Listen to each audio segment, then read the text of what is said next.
Hello, welcome. I'm just trying to figure out what was the last chapter I read. It's been a while. And I don't remember.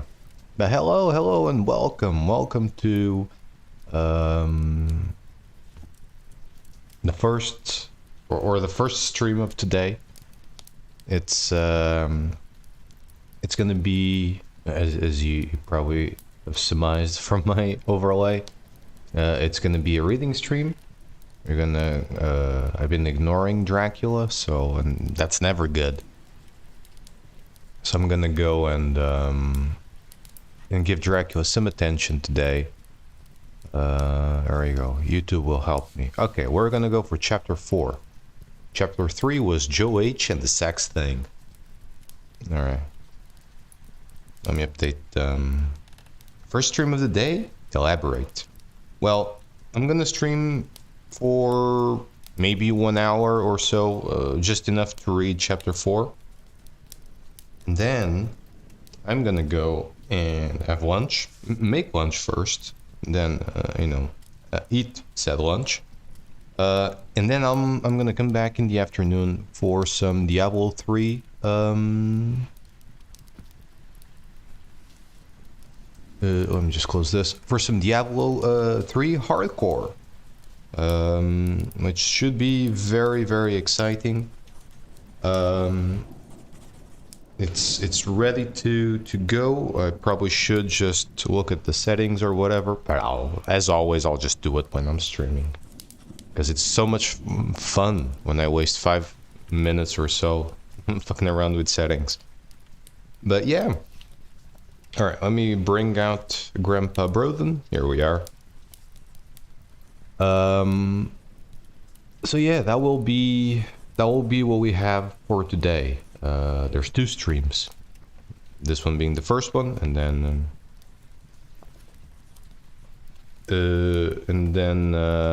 Diablo being the other one. Why is my screen so? Hang on. There we go. I don't know why my my monitor was so dark. Because it's spooky. We have a Dracula among us. Alright. However, I'm very sniffly today, as you probably might have noticed. So I may just have to... I probably should have taken a pill, but I'll be alright. So, without any further ado, let's get into Dracula.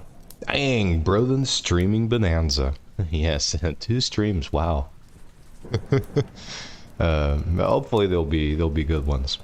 All right.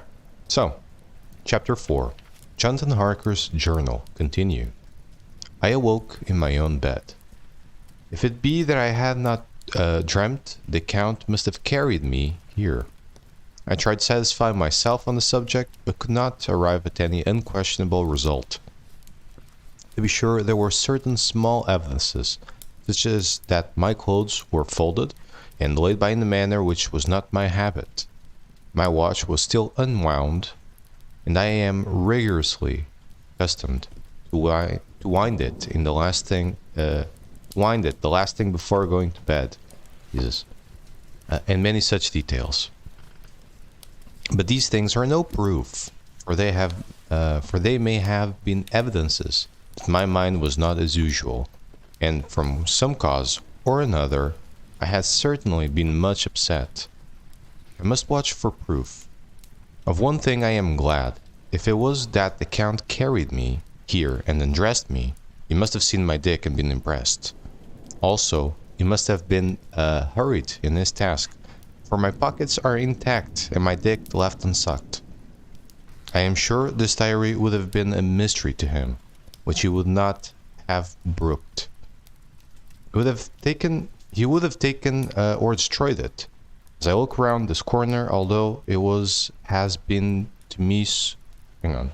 As I look round this room, although it has... why did I say corner? As I look around this room, although it has been, to me, so full of fear, it is now a sort of sanctuary, for nothing can be more dreadful than those awful, awful, busty women trying to suck my... and also my blood, who are waiting to suck my blood. And then I wish my problems were the same as fucking Jonathan Harker's. You know, just be like, oh, how dreadful.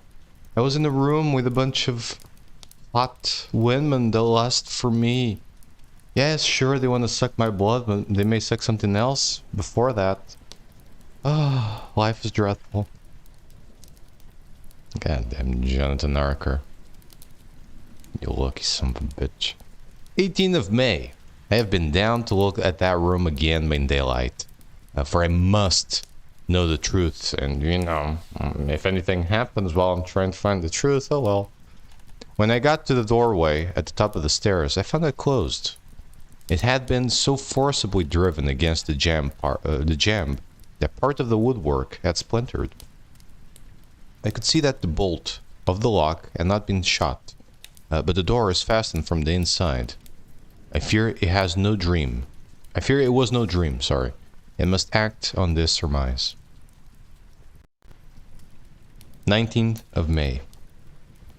I am surely in the toils. Last night the Count asked me in the suavest tones to write 3 letters, one saying that my work here was nearly done, and that I should start for home within a few days, another that I was starting on the next morning from the time of the letter, and the third that I had left the castle and arrived at Bistritz. That is weird. You don't find that weird, Johnny? I would fain God damn it. I would fain have rebelled. I don't understand that.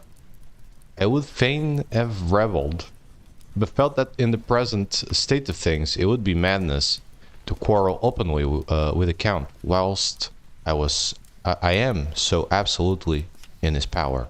And to refuse would be to excite his suspicion and to arouse his anger.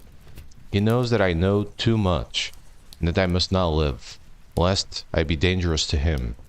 My only chance is to prolong my opportunities. Something may occur which will give me a chance to escape. I saw in his eyes something of that gathering wrath which was manifested when he hurled that fair woman from him. He explained to me that posts were few and uncertain, and that my writing now would ensure ease of mind to my friends, and he assured me with so much impressiveness they would countermand the latter letters, which would be held over at Bistritz until due time in case chance would admit of my prolonging my stay. That to oppose him would have been to create new suspicion. That whole... My brains are now everywhere. I don't know why that was so hard for me to read. I am very sniffly, I'm sorry. I therefore pretended to fall in... hang on. I therefore pretended to fall in with his views, and asked him what dates I should put on the letters. He calculated a minute and then said, "The first should be June 12, the second, June 19, and the third, June 29. I don't know why I read that so, like that. I know now the span of my life. God help me. BRB, the go break. Alright, see you in a little bit. I will carry on reading though.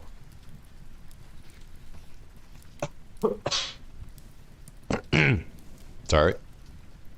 28th of May. There is a chance of escape, or at any rate of being able to send word home. A band of Sgani have come to the castle and are encamped in the courtyard. These Sgani are gypsies. I have notes of them in my book. They are peculiar to this part of the world, though allied to the ordinary gypsies all the world over. There are thousands of them in Hungary and Transylvania, who are almost outside all law. They attach themselves as a rule to some great noble or boyar, and call themselves by his name. They are fearless and without religion, save superstition. They talk only their own varieties of the Romani tongue. I shall write some letters home. I shall try to get them to have them posted. I have already spoken them through my window to begin acquaintanceship. Sorry. They took their hats off and made obeisance.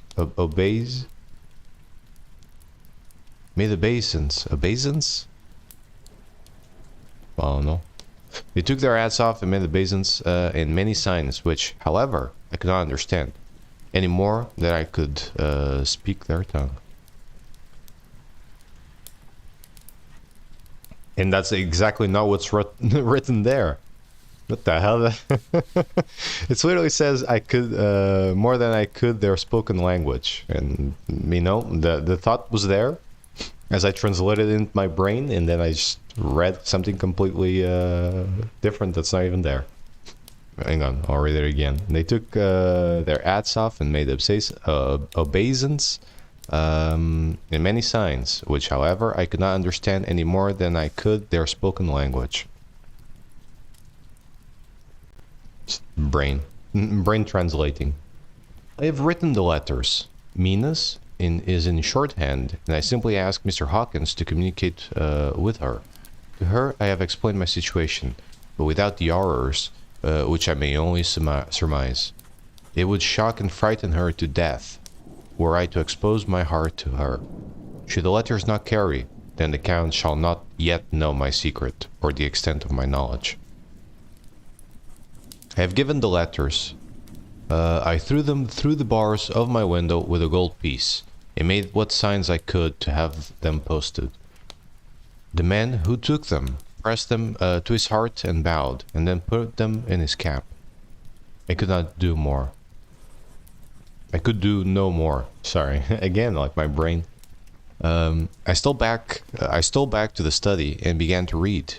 As the Count did not come in, I have written here. The Count has come. He sat down beside me and said in his smoothest voice as he opened two letters, "The Szgany has given me these, of which, though I know not..." Oh wait, no, this is the Count. What the hell am I doing? Hang on. The Count has come. He sat down beside me and said in his smoothest voice as he opened two letters, "The Szgany have given me these, of which, though I know not whence they come, I shall of course take care. See." He must have looked at it. One is from you, and to my friend Peter Hawkins, the other." Here he caught sight of the strange symbols as he opened the envelope, and the dark look came into his face and his eyes blazed wickedly. "The other is a vile thing, an outrage upon friendship and hospitality. It is not signed well, so it cannot matter to us." And he calmly held the letter and envelope in the flame of the lamp till they were consumed. Then he went on. "The letter to Hawkins, that I shall of course send on, since it is yours. Your letters are sacred to me. Your pardon, my friend, that unknowingly I did break the seal. Will you not cover it again?" He held out the letter to me, and with a courteous bow, handed me a clean envelope. I could only redirect it and hand it to him in silence. When he went out of the room, I could hear the key turn softly. A minute later, I went over and tried it, and the door was locked. When an hour or two after, the Count came quietly into the room. His coming awakened me, for I had gone to sleep on the sofa, and now my hair was full of white He was very courteous and very cheery in his manner, and seeing that I had been sleeping, he said, "So, my friend, you are tired. Get to bed. There is surest rest. I may not have the pleasure to talk tonight, since there are many labors to me, but you will sleep, I pray. I passed to the room and went to bed, and strange to say, slept without dreaming. Despair has its own calms. 31st of May. This morning, when I woke, I thought I would provide myself with some paper and envelopes from my bag and keep them in my pocket, so that I might write in case. I should get an opportunity, but again, a surprise, again, a shock.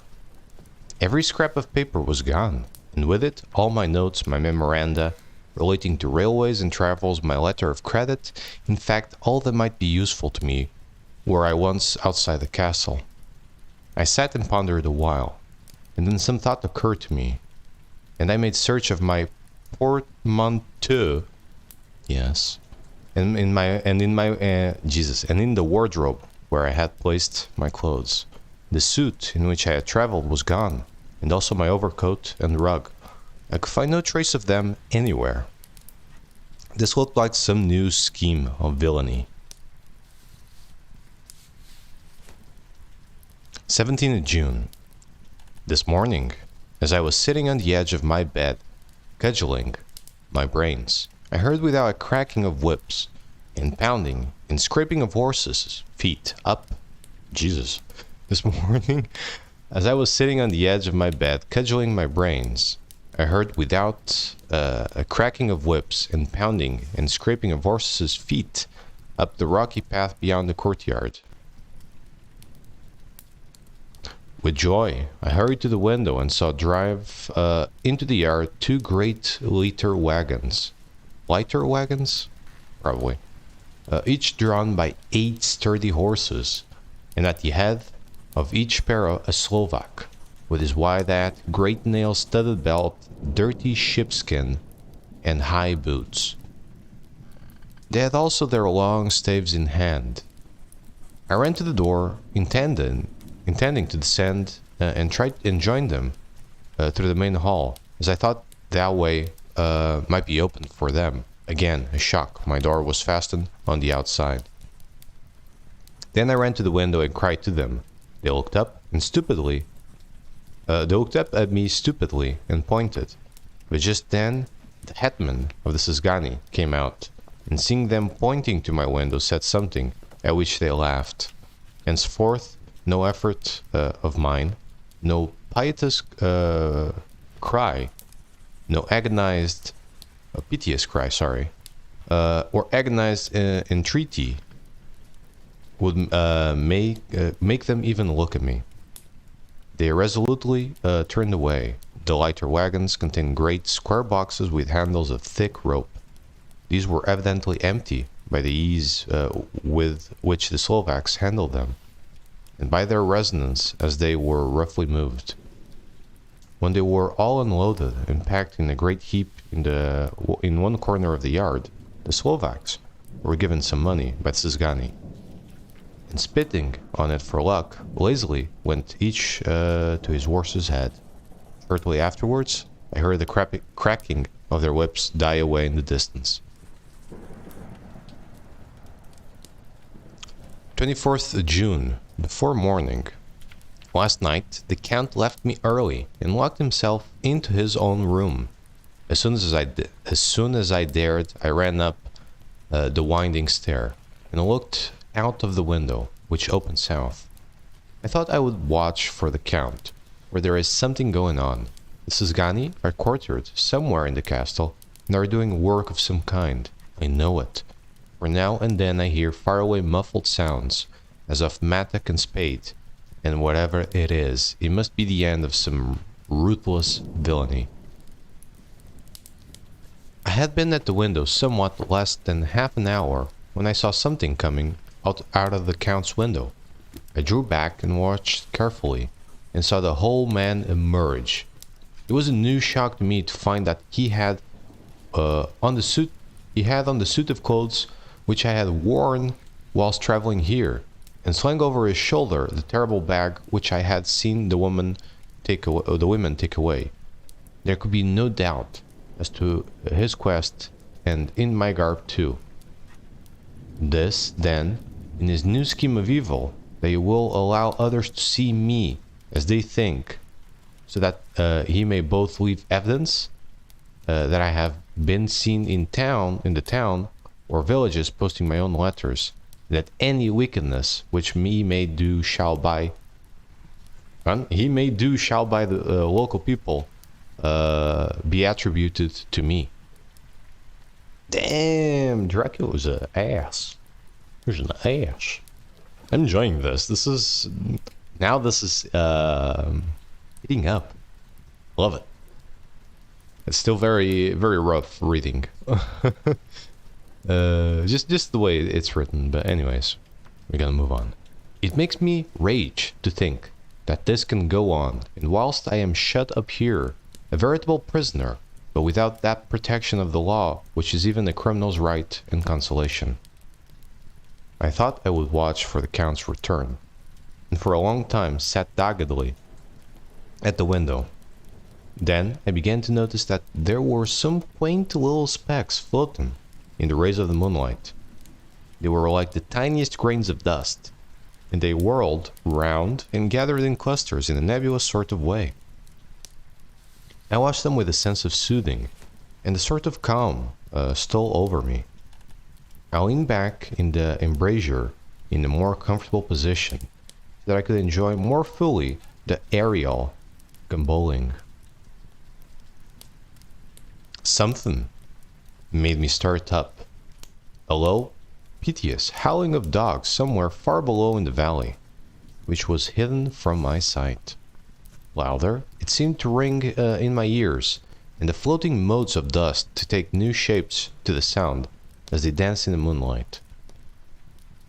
I felt myself struggling to awake to some call of my instincts. Nay, my very soul was struggling, and my half-remembered sensibilities were striving to answer the call. I was becoming hypnotized. Quicker and quicker danced the dust. The moonbeams seemed to quiver as they went by me into the mass of gloom beyond. More and more they gathered till they seemed to take dim phantom shapes. And then I started. Broad awake and in full possession of my senses, I ran screaming from the place. The phantom shapes, which were becoming gradually materialized from the moonbeams, were those of the three ghostly women to whom I was doomed. I fled, and felt somewhat safer in my own room, where there was no moonlight, and where the lamp was burning brightly. Oh shit, they're coming for him. They want to suck him. When a couple of hours had passed, I heard something stirring in the Count's room, something like a sharp wail quickly suppressed. And then there was silence. Deep, awful silence, which chilled me. With a beating heart, I tried the door, but I was locked in my prison and could do nothing. I sat down and simply cried. As I sat, I heard the sound in the courtyard without, the agonized cry of a woman. I rushed to the window and, throwing it up, peered out between the bars. There indeed was a woman with disheveled hair, holding her hands over holding her hands over her heart, as one distressed with running. She was leaning against the corner of the gateway. When she saw my face at the window, she threw herself forward and shouted in a voice laden with menace, "Monster!" Oh, wait, no, it's the woman, Jesus. I'm just gonna do Dracula's voice for her. "Monster, give me my child!" Because that's how women sound. She threw herself on her knees and, raising up her hands, cried the same words in tones which wrung my heart. Then she tore her hair and beat her breast and abandoned herself to all the violences of extravagant emotion. Finally, she threw herself forward, and though I could not see her, I could hear the beating of her naked hands against the door. Somewhere high overhead, probably on the tower, I heard the voice of the Count calling in his harsh, metallic whisper. His call seemed to be answered from far and wide by the howling wolves.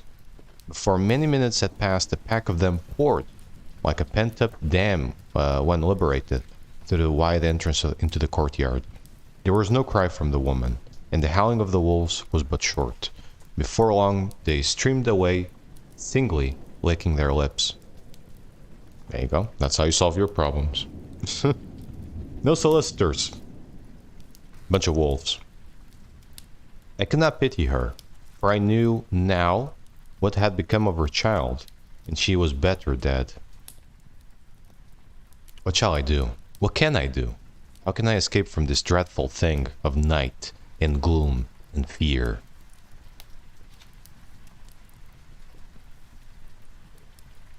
Oh. There you go. No, that's not the right one, is it? Oh, jeez. I went too far and now I don't know where I was. There you go. 25th of June, morning. No man knows till he has suffered from night how sweet and how dear to his heart and eye the morning can be.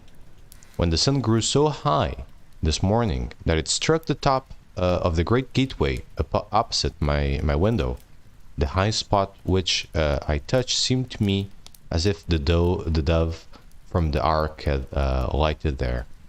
My fear fell from me as if it had been a vaporous garment which dissolved in the warmth. I must take action of some sort whilst the courage of the day is upon me. Last night, one of my post-dated letters went to post, the first of the fatal series, which is to blot out the very traces of my existence from the earth. Let me not think of it. Action. It has always been at night time that I have been molested or threatened, or in some way in danger or in fear. I have not yet seen the Count in the daylight. Can it be that he sleeps when others wake, that he may be awake whilst they sleep? If I could only get into his room, but there is no possible way. The door is always locked. No way for me. Yes, there is a way, if one dares to take it. Where his body is gone, why may not another body go? I have seen him myself crawl from his window. Why should not I imitate him and go in by his window? Can you crawl on walls, Johnny? The chances are desperate, but my need is more desperate still. I shall risk it. At the worst, it can only be death, and the man's death is not a calf's, and the dreaded hereafter may still be open to me. God help me in my task. Goodbye, Mina. If I fail, goodbye. My faithful friend and second father, goodbye. All, and last of all, Mina. You think that would be the end, but it isn't. Same day later. I have made the effort, and God, helping me, have come safely back to this room. I must put down every detail in order. I went whilst my courage was fresh, straight to the window on the south side, and at once got outside on the narrow ledge of stone, which runs around the building on this side. The stones are big and roughly cut, and the mortar has by processes of time been washed away between them. I took off my boots and ventured out on a desperate way. I looked down once, so as to make sure that the sudden glimpse of the awful death would not overcome me. But after that, kept my eyes away from it. I knew pretty well the direction and distance of the Count's window. I made for it as well as I could. Having regard to the opportunities available, I did not feel dizzy. I suppose I was too excited, and the time seemed ridiculously short till I found myself standing on the windowsill and trying to raise up the sash. I was filled with agitation, however, when I bent down and slid feet foremost in through the window. Then I looked around for the Count, but with surprise and gladness made the discovery. The room was empty. It was barely furnished with odd things, which seemed to have never been used. The furniture was something the same style as that in the south rooms, and was covered with dust.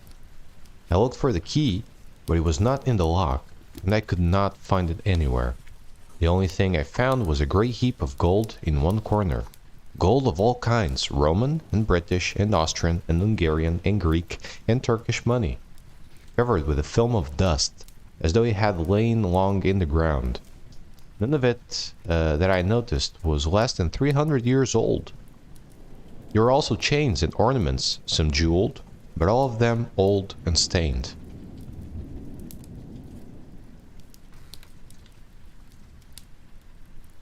There you go. At one corner of the room was a heavy door. I tried it for, since I could not find the key to the key of the room or the key of the outer door, which was the main object of my search. I must make further examination, or all my efforts would be in vain. It was open, and led through a stone passage to a circular stairway, which went steeply down.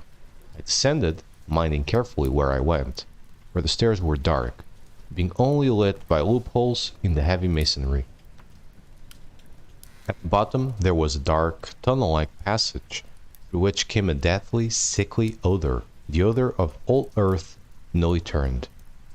As I went through I actually like that smell, you know, like the smell of dirt, like, you know, like the moist dirt that you like pull from like deep within the ground. I like that smell. As I went through the passage, the smell grew closer and heavier. At last, I pulled open a heavy door, which stood ajar, and found myself in an old, ruined chapel, which had evidently been used as a graveyard. The roof was broken, and in two places were steps leading to vaults, but the ground had recently been dug over, and earth placed in great wooden boxes, manifestly those which had been brought by the Slovaks.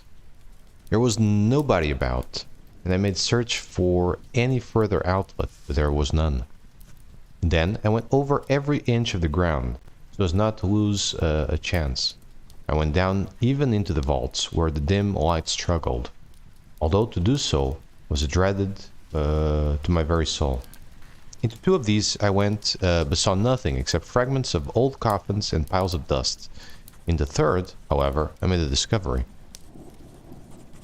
There, in one of the great boxes, of which there were 50 in all, on a pile of newly dug earth, lay the Count.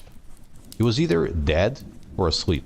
I cannot say which, for the eyes were open and stony, but without the glaciness of death, and the cheeks had the warmth of life through all their pallor. The lips were red as ever, but there was no sign of movement, no pulse, no breath, no beating of the heart. I bent over him and kissed him on the cheek, and tried to find any sign of life, but in vain. He could not have lain there for long, for the earthly smell would have been passed away in a few hours. By the side of the box was its cover, pierced with holes here and there. I thought he might have the keys on him, but then I went to search. I saw the dead eyes, and in them, dead though they were, such a look of hate, though unconscious of me or my presence, that I fled from the place, and leaving the Count's room by the window, crawled again up the castle wall. Regaining my room, I threw myself panting upon the bed and tried to think. Aw, sweet little kiss on the cheek. Exactly, just like, aw, sleep well, Count. You know, just because Johnny is a prisoner doesn't mean like you gotta be a dickhead. Like, you know, the Count's still a very handsome man, and it's very nice. So just a little smooch. 29th of June. Today is the date of my last letter, and the Count has taken steps to prove that it was genuine. For again I saw him leave the castle by the same window and in my clothes. As he went down the wall, lizard fashion, I wished I had a gun or some lethal weapon. You wish you had Mel Gibson? God damn it. That I might destroy him. But I fear that no weapon wrought alone by man's hand would have been any effect on him. I dare not wait to see him return. for I feared to see those weird sisters. I came back to the library and read there till I fell asleep. I was awakened by the Count, who looked at me grimly as a man can look, as he said, Tomorrow, my friend, we must part. You return to your beautiful England. I, some work which may have such an end that we may never meet. Your letter, home, has been dispatched. Tomorrow, I shall not be here, but all shall be ready for your journey. In the morning come the Sezgani, who have some labors of their own here, and also come some Slovaks. When they have gone, my carriage shall come for you. I shall bear you to the Borgo Pass and meet the diligence of Bukovnia to Bistritz. But I am in hopes that I shall see more of you at Castle Dracula. I suspected him, and determined to test his sincerity. It seems like a profanation of the word to write it in connection with such a monster. So asked him point blank, why may I not go tonight? Because, dear sir, my coachman and horses are away on a mission. But I would walk with pleasure. I want to get away at once. He smiled, such a soft, smooth, diabolical smile, that I knew there was some trick behind the smoothness. He said, And your baggage? I did not care about it. I can send for it some other time. The Count stood up and said, with a sweet courtesy, which made me rub my eyes. It seemed so real. You English have a saying which is close to my heart, for its spirit is that which rules our boyars.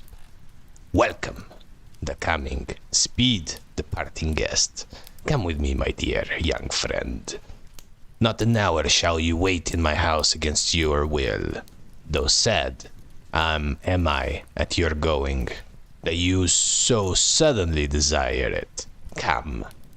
With a stately gravity, he, with the lamp, preceded me down the stairs and along the wall. Suddenly, he stopped. Close at hand came the howling of many wolves. It was almost as if the sound sprang at the rising of his hand, just as the music of a great orchestra seems to leap under the baton of the conductor. After a pause of a moment, he proceeded, in his stately way, to open the door, drew back the ponderous bolts, unhooked the heavy chains, and began to draw it open. To my intense astonishment, I saw that it was unlocked. Suspiciously, I looked all round, but could see no key of any kind. As the door began to open, and the howling of the wolves without grew louder and angrier, their red jaws with champing teeth and their blunt clawed feet, as they leaped, came in through the opening the door. I knew then that to struggle at the moment against the Count was useless. With such allies as these at his command, I could do nothing. But still, the door continued slowly to open, and only the Count's body stood in the gap. Suddenly, it struck me that this might be the moment and means of my doom. I was to be given to the wolves, at my own instigation. There was a diabolical wickedness in the idea great enough for the Count. As a last chance I cried out, "Shut the door, I shall wait till morning," and covered my face with my hands to hide my tears of bitter disappointment. With one sweep of his powerful arm, the Count threw the door shut, and the great bolts clanged and echoed through the hall as they shot back into their places. Hang on, I was about to sneeze, but I'm Gucci. In silence, we returned to the library. Oops, what's wrong with my mouse? Like, I turn it a little bit and then it just goes haywire. In silence, we returned to the library, and after a minute or two, I went to my own room. The last I saw of Count Dracula was his kissing his hand to me, with a red light of triumph in his eyes, and with a smile that Judas in hell might be proud of.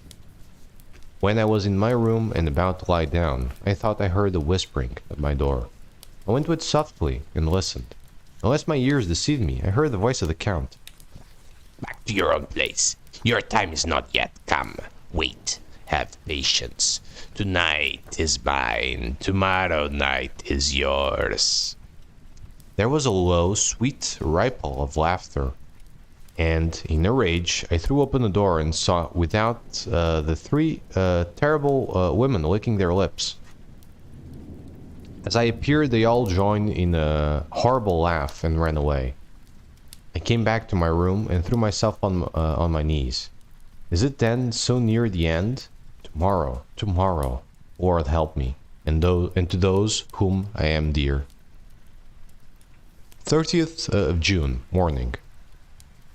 These may be the last words I ever write in this diary. I slept till just before the dawn, and when I woke, threw myself on my knees, for I determined that if death came, he should find me ready.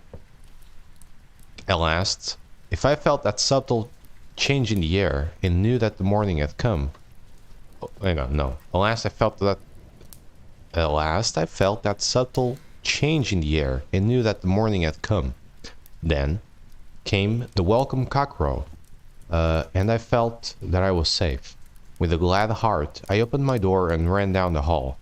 I had seen that the door was unlocked, and now escape was before me. With hands that trembled with eagerness, I unhooked the chains and drew back the massive bolts. But the door would not move. Despair seized me. I pulled and pulled at the door, and shook it till, massive as it was, it rattled in its casement. I could see the bolt shot. It had been locked after I left the Count. Then a wild desire took me to obtain that key at any risk, and I determined then and there to scale the wall again and gain the Count's room. He might kill me, but death now seemed the happier choice of evils. Without a pause, I rushed up to the east window and scrambled down the wall, as before, into the Count's room. It was empty, but that was as I expected. I could not see a key anywhere, but the heap of gold remained. I went through the door in the corner and down the winding stair and along the dark passage to the old chapel. I knew now well enough where to find the monster I sought. The great box was in the same place, close against the wall, but the lid was laid on it, not fastened down, but with the nails ready in their places to be hammered down. I knew I must reach the body for the key, so I raised the lid and laid it back against the wall. And then I saw something which filled my very soul with horror.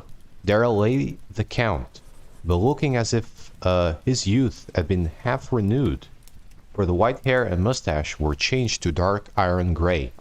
The cheeks were fuller, and the white skin seemed ruby red underneath. The mouth was redder than ever, for on the lips were gouts of fresh blood, which trickled down from the corners of the mouth and ran over the chin and neck. Even the deep, burning eyes seemed set amongst swollen flesh, for the lids and pouches underneath were bloated.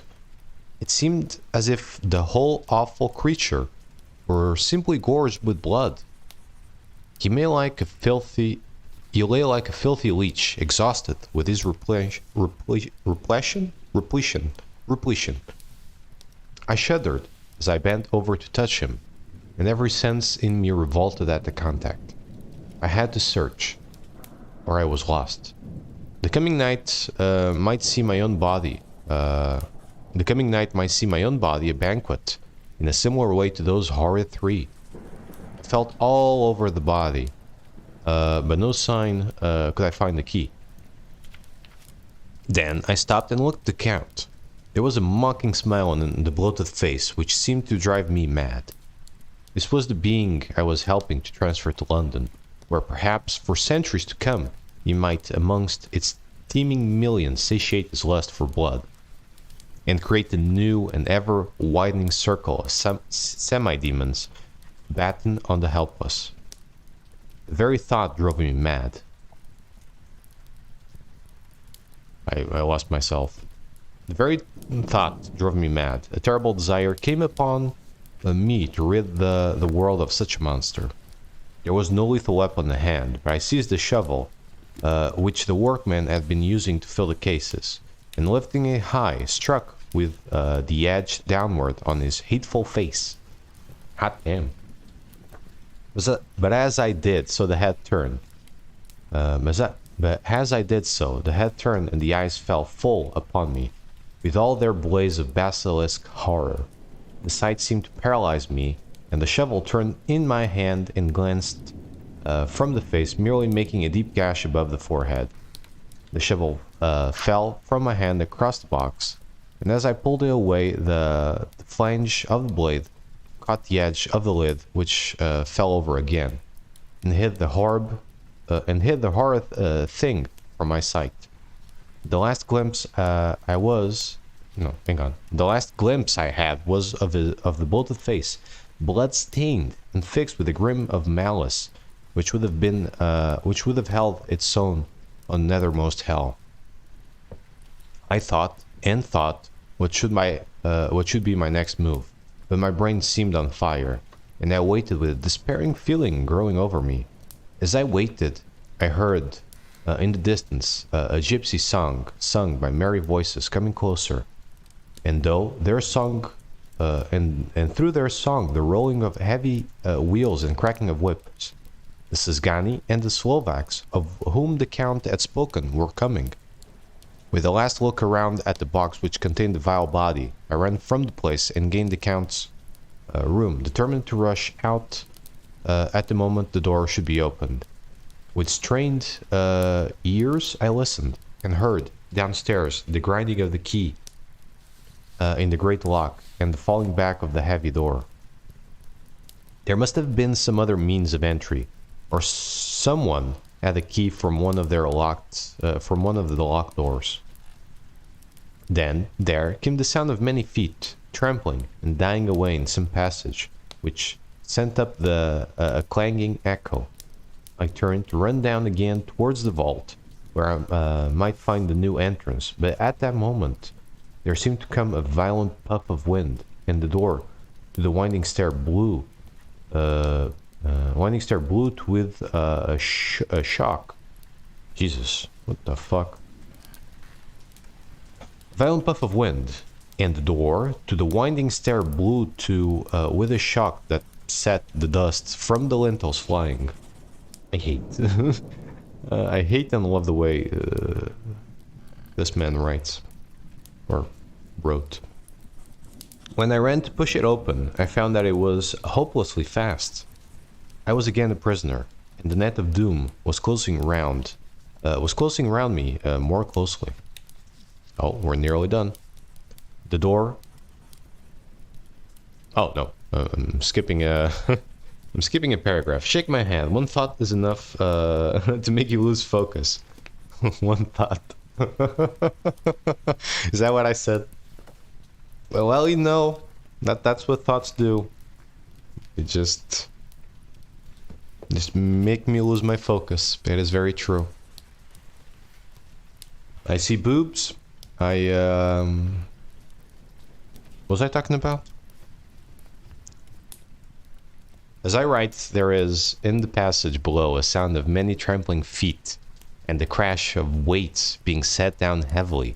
Doubtless, the box, with their fright... wait, what the I hate the way you write, sir. As I write, there is, in this passage below, a sound of many trampling feet, and the crash of weights being set down heavily. Doubtless, the boxes, with their freight of earth. There is a sound of hammering. It isn't the box being nailed down. Now I can hear the heavy feet trampling again along the wall, with many other idle feet coming behind them. The door is shut, and the chains rattle. There is a grinding of the key in the lock. I can hear the key withdraw. Then another door opens and shuts. I hear the creaking of a lock and bolt. Hark! In the courtyard and down the rocky road, Rocky Road. I love Rocky Road. But that's not what's written there. Hark! In the courtyard and down the rocky way, the roll of heavy wheels, the crack of whips, and the chorus of the Sisgani as they pass into the distance. I am alone in the castle with those awful women. Fall. What the hell is Fall? Fall. Minna is a woman, and there is naught in common. They are devils of the pit. That's harsh. I shall not remain alone with them. I shall try to scale the castle wall farther than I have yet attempted. I shall take some of the gold with me, lest I want it later. I may find a way from this dreadful place, and then away for home, away to the quickest and nearest train, away from this cursed spot, from this cursed land where the devil and his children still walk with earthly feet. At least God's mercy is better than that of these monsters, and the precipice is steep and high. At its foot a man may sleep as a man. Goodbye all. Mina. End of chapter. That was a good chapter. That was a really, really good chapter. Holy crap. I like this one. I like this one quite a lot. Alright, what's the next one? Let me just look here. Oh, it's the letters. Okay. Oh god. Oh god. I'm already seeing like the fucking letters. Oh jeez. At least it's a small chapter. So next time I do this, I will stop now. But the next time I do this, I may I would not recommend you start the next chapter now. Yeah, no, I'm definitely not gonna do it. I will maybe next time I do this, I will do it a little bit longer, and I will read this and the next chapter because this one seems to be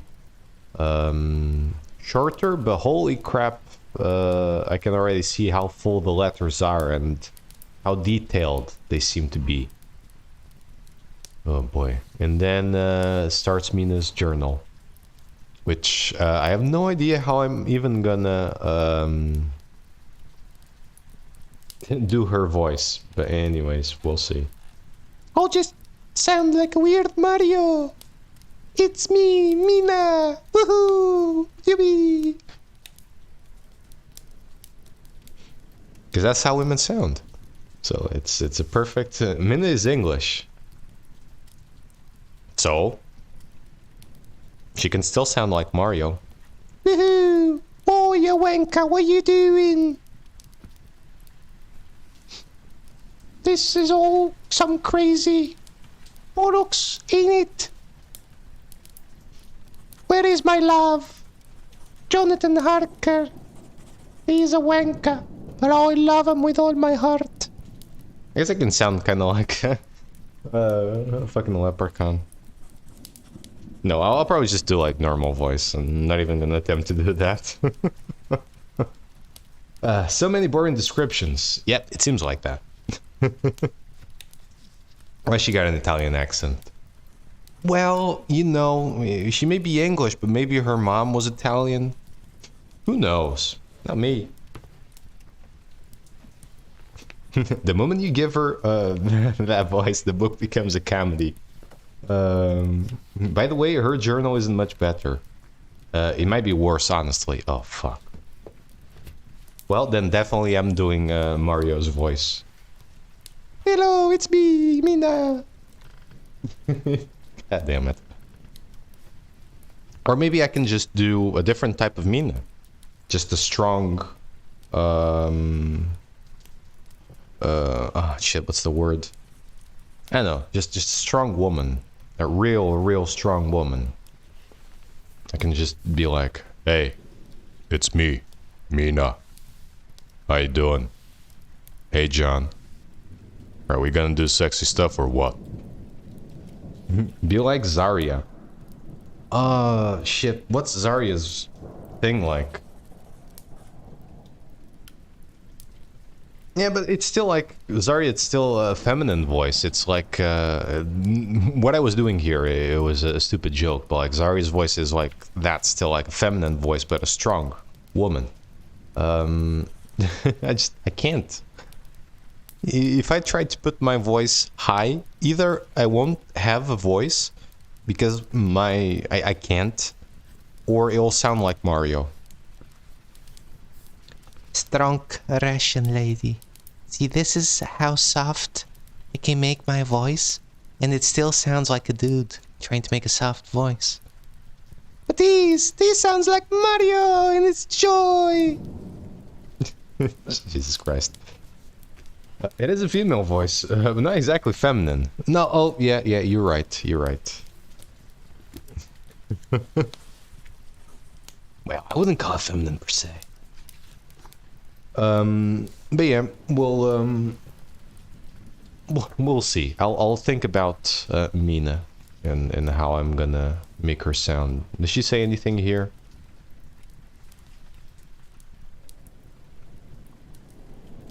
I am receiving a call. I don't know where it's coming from. Don't recognize the number, so I'm gonna let it go. Nina Murray's journal. I was just trying to see if like she said anything. No, there's definitely someone British here talking. I don't know who though. I'm just I can see from the way it's written. Oh, this is gonna be rough to read. But anyways, I'm gonna call it here for now. I will be back in the afternoon with some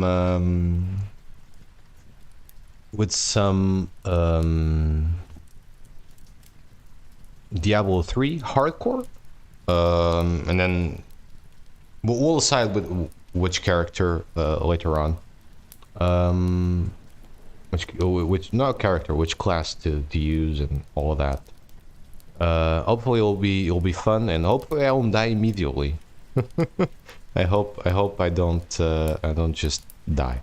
But anyways, so I'll see you later in the afternoon, around the same time as I usually stream. Hopefully I won't be as sniffly as I am now. I hope you die immediately. Wow. Okay. Wow. Thanks, Wraith. Thank you. But I'll probably will actually. We'll see. But yeah, we'll see you later on.